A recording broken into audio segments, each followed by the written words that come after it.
Hi everyone, welcome to Everyday, your daily stop for virtual reality content. My name is Dee, and today we are visiting a new educational demo for the Oculus Rift Development Kit 2.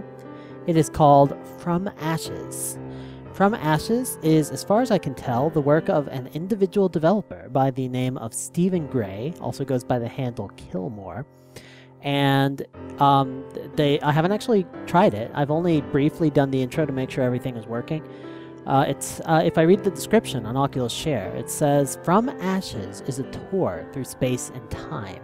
Sit back and watch the universe evolve from the Big Bang to modern-day technology. Galaxies, stellar explosions, molecules, and dinosaurs are just some of the things waiting for you. So that's what we can expect from this demo, and it should be very interesting. A lot of cool things to look at, a lot of things to explore. There was a post about a week ago on Reddit where there was someone very enthusiastic about this demo. So I'm excited about educational demos in general and the potential of VR for education. So I'm really looking forward to this one. Without further ado, let's jump into From Ashes.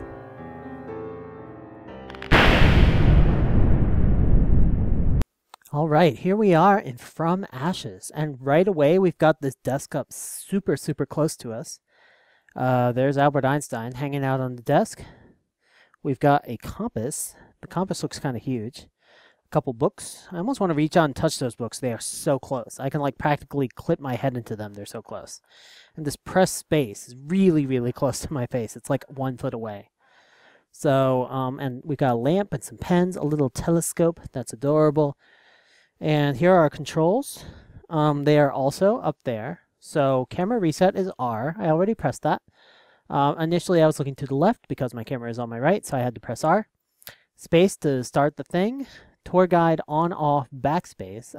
I believe the tour guide is on by default. I think we're going to want it on for the purpose of this run through. Oculus menu, left control. I can't bring that up right now. I'll show you what that is in a second. And escape to exit. I just noticed I'm looking around the picture of Albert Einstein to see that escape. Like, I'm just using positional tracking now without even thinking about it. It's like, oh, well, that's just natural. You're looking around stuff. Anyway, let's go ahead and start this. Press space. Here I am. There's Charles Darwin. Oh, I don't recognize that one. Okay, I know that's Isaac Newton. At least one of these has to be Galileo. That's Einstein. But I don't recognize them all. Oh, somebody's here. Hey. Oh. Hey. There's something with your head. I think you should. Maybe I shouldn't say anything. I'd like to tell you a story. I hope you'll hear, I hope you'll see the beauty behind the origin of you and me. My name is TV Head, and it's a pleasure to meet you. Oh, hi. I'm sorry, I forgot we can't shake hands. What? Anyway, welcome to a world where we're not bound by space and time. So with that, why don't you join me as we travel back 14 billion years? I'm glad he doesn't talk in rhyme all the time. Ah! Wait. No, my desk! I guess my desk didn't exist 14 billion years ago, so they're going to have to take that away. Where are we going? Whoa, I'm just surrounded by smoke now. This is running really smoothly, by the way. If I hit left control, you can see I have a steady 75 frames a second, so no problem there. I like this floating compass. That is cool. We cannot yet see beyond the start of our universe. It remains behind mystery's veil. Did it come from the multiverse, a sea of endless realities popping into existence in every moment? Or is it a cycling universe that expands into existence, contracts out of existence, expands into existence, and contracts out of existence? Oh, I like how they move the objects. Or perhaps we are bits of information stored on a godly computer.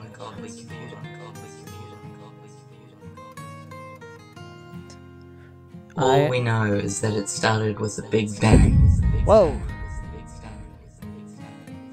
The whole universe was crammed into a small space. It was far too hot for atoms to form. This is an elementless world, a cosmic soup of simplicity. But space, the distance between you and me, was growing rapidly, expanding, inflating like a balloon. Particles now had room to breathe, and now atoms could form, mostly just hydrogen, the simplest and lightest element. Giant Hydrogen clouds gas. of hydrogen are pulled together by the forces of gravity. We call these galaxies. Inside these galaxies, hundreds of billions of smaller, denser pockets of hydrogen form. This is amazing. These are the first generation of stars. I love this use of Inside these positional stars, tracking. hydrogen is compressed under its own weight, forming heavier, more complex elements, and lighting up the sky.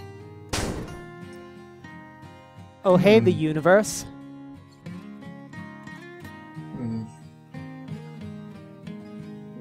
Over there. Let's take a closer look.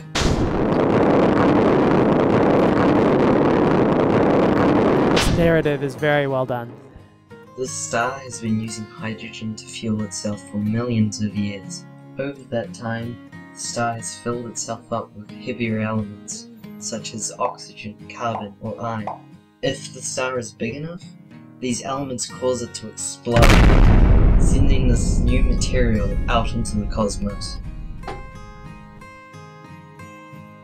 That's a supernova. This new material can create all sorts of new worlds. Whoa! Asteroids! Just flying right by my head. Go! Don't hit me. The dust from all of these exploding stars gathers, and like Phoenix rising from its ashes, a new star is born. That's This where the giant name of the cloud demo's from. is your solar system. Over time, gravity pulls it together, forming smaller worlds. There is only enough stardust in the center to create a star. The rest of the dust forms the planets. There's the Earth. Whoa, where are we going? Is this... Are we... Oh, we're gonna go into the history of the Earth? Oh no, we're going to Neptune, apparently. Hey, Neptune.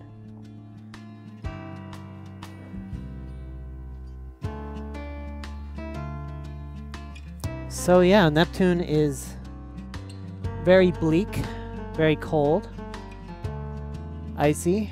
There are the moons of Neptune. Do they actually appear that big in the sky of Neptune? I don't know.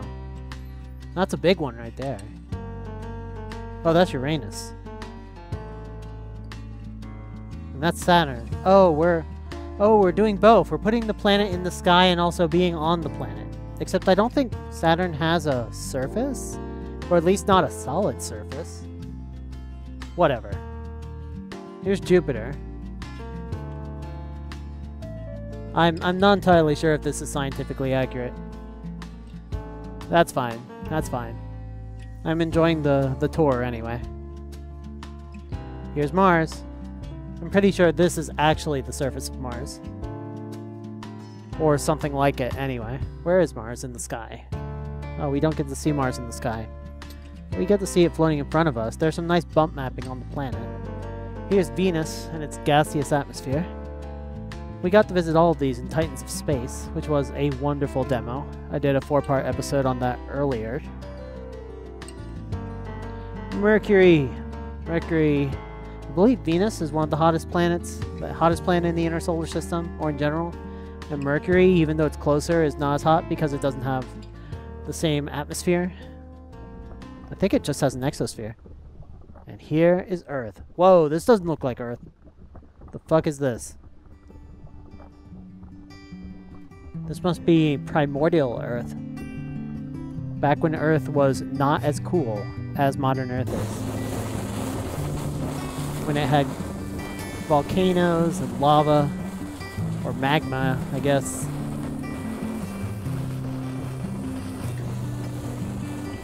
Except this globe, oh, I like how the little clouds are above the surface on this little globe. That's a nice little effect. Oh, hey, sphere of energy. What's going on here? Oh, hey, it's TV Head. Were you going to explain why you left me stranded on primordial Earth? Welcome home. This is it. This is your planet, Earth. 4.5 billion years ago, no birds, no fish, no trees, no flowers, not even oceans of water. Just a landscape of molten rock.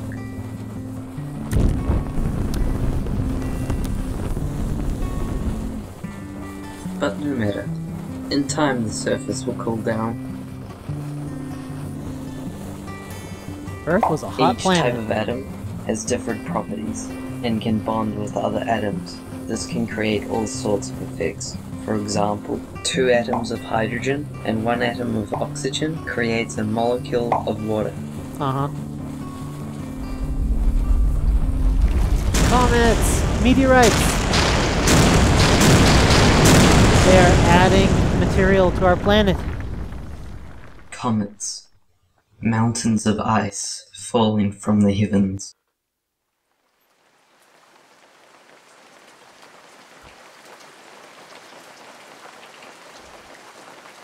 I like how they have this desk the whole time. It's kind of grounding us, making us feel like we're not going anywhere, even though we're going all over the solar system. Oh, look at that rain coming down. That must be from comets burning up in the atmosphere.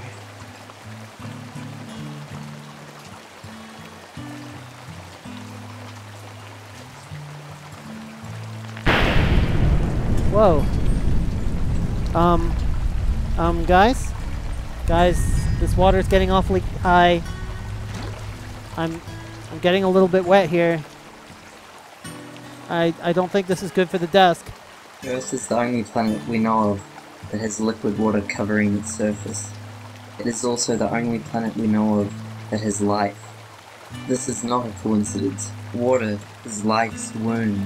It creates a safe environment for complexity to flourish. I want to like dip my hand in this water. It all feels so close to me. In this water, trillions of atoms dance. They mingle, they form molecules, different shapes with different effects. One of these molecules would bring about the dawn of life. Amino acids? Maybe? A tiny machine that could copy itself. Like a computer program. Oh. Copy. DNA. Paste. Copy. Paste. But this machine was by no means perfect. Sometimes an extra bit would be added. This error can lead to 2 outcomes. Either it breaks the machine, or it improves it. This happens over many generations of the molecule, Evolution. each time building upon it. The foundation of all life on Earth. This complex molecule stores and processes information. DNA is life's programming language. I'm not sure these metaphors are going to make forms sense. Single-celled organisms. One of these tiny creatures would learn to use light as a source of energy. These would later become the plants that we know of today. Trees! These are modern trees, aren't they? These look a little bit out of place in a prehistoric environment. Or are they? You got me a plant! These plants give off a byproduct, an unstable molecule of oxygen. DNA would take advantage of this new fuel. It would create bigger machines, machines that could move, machines that could think. The animals were born. Bye-bye, plant. So, here come the animals. Fish! So, the plants made the oxygen, the fish...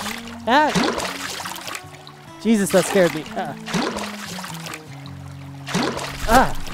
The positional audio was actually really good in this. I can hear exactly where everything's coming from. Oh, whoa! Octopus? Octopus, be nice to the fish. You guys are supposed to be friends. I don't think they're friends. Oh my god. Whoa. Whoa. Whoa. Everything is so close to you in this demo! Jesus. Hello, octopus. It's a nice tentacle. Nature can be cruel, but death is necessary for change. This fish had brothers and sisters who were faster, stronger, and smarter. They would not be eaten. With their mutated fins, they would climb ashore and thrive in a new world. They had been changed by their environment, and they would continue to change with time and with death. Land animals!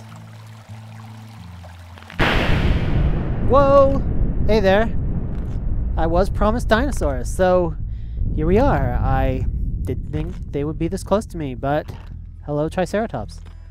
Wait, you're not very big. Are you a baby Triceratops?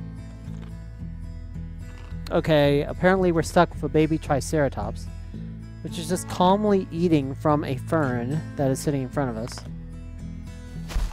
That's fine. Oh, hey there. I don't recognize you. What kind of dinosaur are you? Are you another baby? Am I just collecting baby dinosaurs now? Hey there. Hey. What you want? Are you herbivorous? I don't recognize you. I hope you're herbivorous. Please don't eat me. Oh, it's smelling me anyway. I don't think it's trying to eat me. Are they gonna fight? Are the babies gonna fight? Fight! Fight! Dinosaur fight. Maybe not. This is so cool. Like, the animation is not perfect. They kind of slide along the ground a little bit, but I like the sounds a lot, and the textures look really nice. Oh, hey TV head. What's up? You gonna explain this to me? Billions of different species have roamed this earth. All of them unique.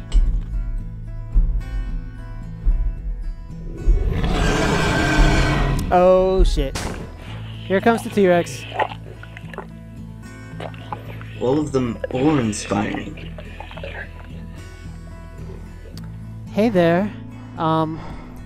You just go back. You go back to what you were doing. I'm fine. Most of them are dead. We are the leftovers. We are the survivors.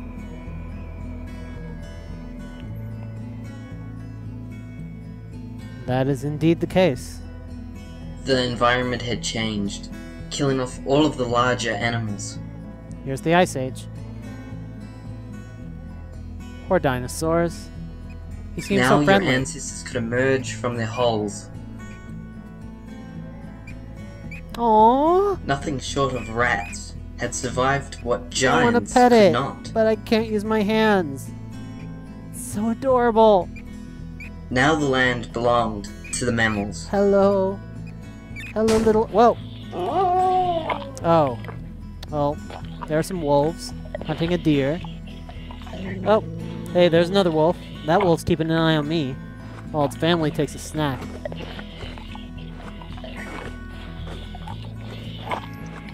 And here comes a bear. Are you gonna eat the wolves? Are you?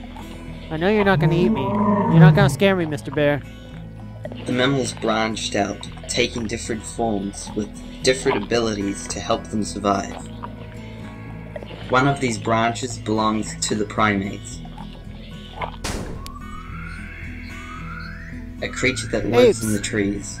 It has hands for climbing and swinging. It has a large mind and strong social skills.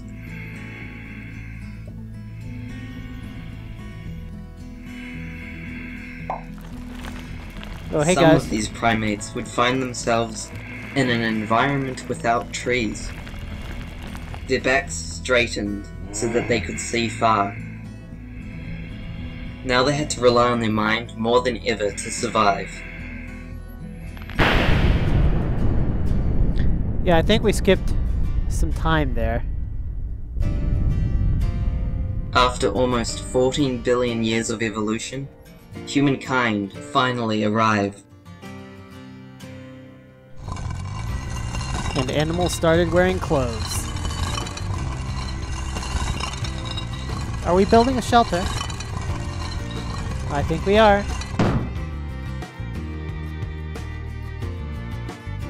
Where are we? Start. Oh, hey there.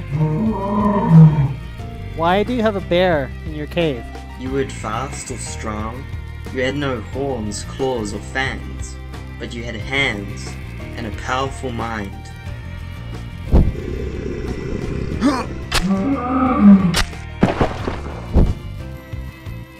Take that, bear. So you would build your own weapons, with a primitive form of science.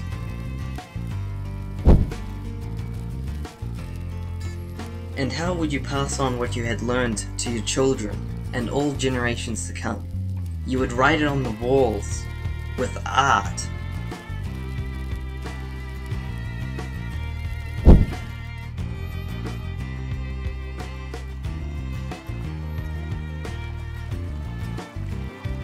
Where are we now? Okay, that guy has a cape, and he looks Now that awesome. you are conscious and could ask questions, you looked up at the stars and asked, what are they?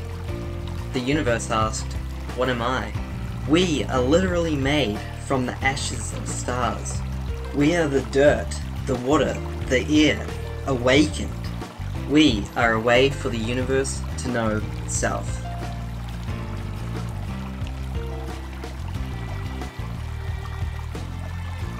That's very thoughtful. They're starting to get philosophical in this part. It would take you hundreds of thousands of years. But once you discovered the scientific method, you would transcend biology and enter a new stage of evolution, technology. We probed deep into the programming of the universe, uncovering one line of code at a time, each a single sentence in this story. This knowledge gave us powers that we would have once called magic. No longer were we shaped by the environment was shaped by us. I think attributing this solely to the scientific method is a little bit reductive, but whatever. So here we are with TVs. Apparently we need 7 TVs. 8 TVs. The virtual world, the world of the mind, took 9 its first TVs. form in paintings. 10 counting your head. A single image, a single thought, plucked from the mind of the artist. You moved on, storing information with symbols carved into stone. Now even from the grave you could speak. Your ideas were immortalized in ink and paper. The first windows into a virtual world were opened with film. You could look through the glass and see another place, another time, another world. You connected pulleys and levers to manipulate the world on the other side. You connected all these machines, creating an information network, the internet. Now wherever you were in the world, together we could play, work, communicate. We could spread ideas like never before, but still, we were looking through a window. But now, in the second decade of the 21st century, the first doors are under construction. VR. We enter the window. The great triumph is at hand.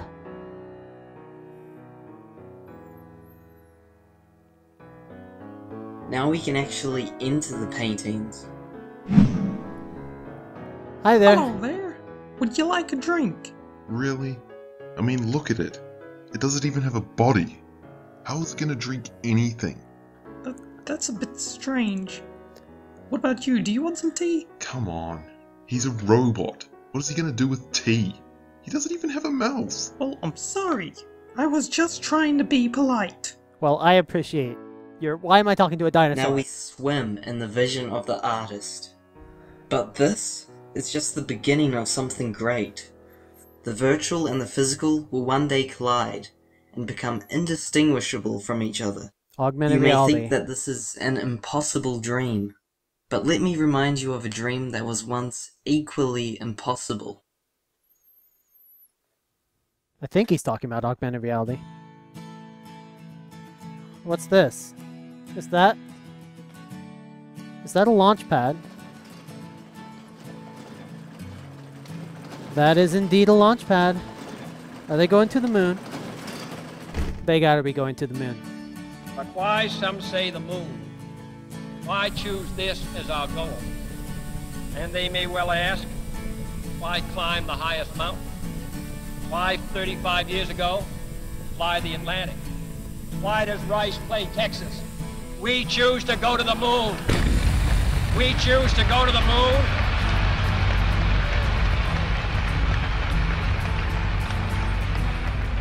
We choose to go to the moon in this decade and do the other things, not because they are easy, but because they are hard. And also to show our dominance over the USSR. History! Tranquility Base here. The Eagle has landed. And we're on the moon. It's one small step for man, one giant leap for mankind.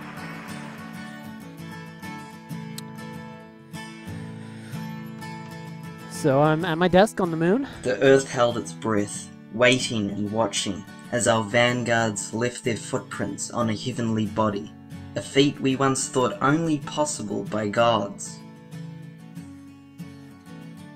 Earth is orbiting the Sun, and the Sun is just a single star in a cloud of 300 billion stars, the Milky Way.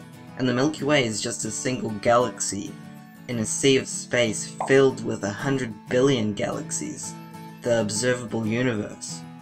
And that might just be a finite fragment of an infinite universe. So the question is, how many others? How many intergalactic brothers and sisters do we have? How vast is our ancient cosmic family tree, with its branches stretching all the way back to the first atoms? Where else has the universe opened its eyes and asked, what am I? Where did I come from?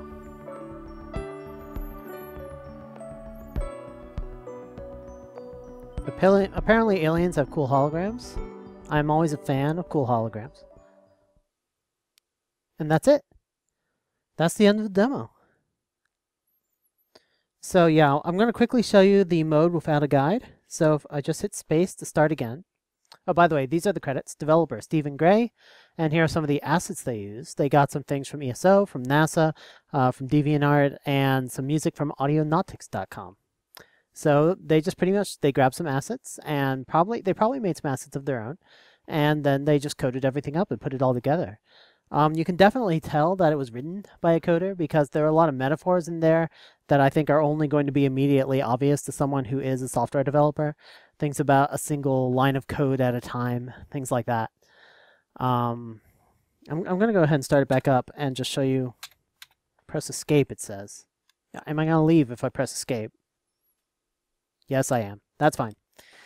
All right. So, like I was saying, it's a really cool demo. It explores lots of cool environments, and you know, it gives a very high level, a little bit sketchy outline of the history of the universe. But you know, what are you going to do in 10 minutes? And there were some things that could probably be improved in terms of scientific accuracy, like the depiction of the plants in the dinosaurs era. And in the earliest plants, when those were first illustrated, the depiction of those early fish and octopi and things like that were probably not representative of the actual oldest creatures. But, you know, they were just illustrating kind of the main point there. And I think they got it across reasonably well. And it got a little bit philosophical, and I think that's fine because, you know, everybody's going to contribute their philosophy when they talk about history of the universe. When they started talking about kind of how humans were kind of stardust coming alive and reflecting, or waking up and reflecting on the universe itself, so the universe reflecting on the universe, which is an interesting thought. And like I said, I thought it was a little bit reductive talking about the scientific method being kind of the key to controlling our environment. I think controlling our environment is something that we've done a long time before we had the scientific method, and that the scientific method is just one element of how we control our environment. But, you know, I could nitpick this all day. But the main point is it was a very cool demo. One thing I like a lot is how they always had something like right in your face. It was a demo that really heavily exploited putting things near you. And that's something that I think in the Rift is really important, always having things close up to your face, because that allows you to use the positional tracking very effectively. It allows the stereoscopy to be particularly effective. Those things only really work with things that are very close to you. If everything happens like 10 meters away from you or farther, you're just not going to be able to exploit those features of the headset. So to really take advantage of it, you got to put things like right up in your face. And I liked the voiceover. I liked how the TV had character. It was a really it was better than having like a human talking to you, because the TV head is like it would seem weird to have like just a guy sitting across the table from you, and it's like the primordial Earth, and there's like magma all over the ground. But with a robot, you know, it's like, well, the robot has time traveling powers, and it's fine. It's fine. It seems more easier to suspend disbelief. I don't know. And yeah, that's pretty much all I want to say about this demo. It's spectacular work, especially for a single developer. I'm definitely looking forward to anything else that this particular developer puts out. And I think this kind of tour of this kind of narrative telling of science could be a big element of how science is conveyed in the future, to tell you a story and put you in an environment and have it reflect real scientific facts. And it'll be even better, I think, when you're able to interact with it. This was pretty much a movie. You know, it was a VR movie that completely surrounds you, but you didn't have any body, you didn't have any hands, you didn't have any ability to affect what was going on, the pace, anything like that. Like, when the dinosaurs came right up in my face, I was like, okay, yeah, dinosaurs are scary, but I know it's not going to eat me. I know that we're just going to keep going through this movie. And I'm looking forward to more kind of scientific visualizations where, like, for example, you could have gas molecules like floating around, and you could kind of grab them and stick them together and cause them to form reactions and things like that. And maybe with motion controls we'll see more of those, but for right now, I think this is a great start, and I hope we'll see more interactions like that in the future. But that could be incorporated into something like this very easily, I think. Just have you do some interactions in order to progress the cinematic. And yeah, that's about all I want to say. Let me know what you think of From Ashes. By the way, that's an awesome title. And let me know what other demos you want to see me play. I will see you guys next time, and everybody have a great every day. And they may well ask, why climb the highest mountain? Why 35 years ago fly the Atlantic? Why does Rice play Texas? We choose to go to the moon.